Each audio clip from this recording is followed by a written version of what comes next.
Nai-stress o pagod ka na ba?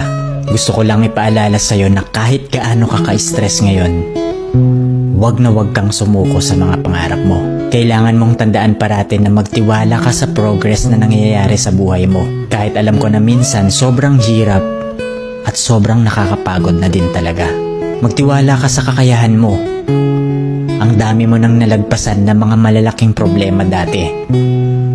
Ngayon ka pa ba susuko? Patuloy ka lang na lumaban. Yung pakiramdam mo ngayon na nahuhuli ka na sa buhay, siguro dahil nakikita mo yung mga kakilala mo o yung mga kaibigan mo pakonti-konti may na-achieve na sila. Parati mong tandaan na lahat tayo ay may kanya-kanyang timeline sa buhay. Hindi ka nahuhuli at hindi ka rin naman nauuna. Kung nasaan ka man ngayon sa buhay mo, yan ang lesson at experience na kailangan mong pagdaanan ngayon. Lahat tayo ay may sariling kwento sa buhay na makaka-inspire ng ibang tao. Sarili mong kwento yan. Kaya make sure na sulitin mo ang bawat moment at gawin mong fulfilling ang kwento mo kahit anong mangyari.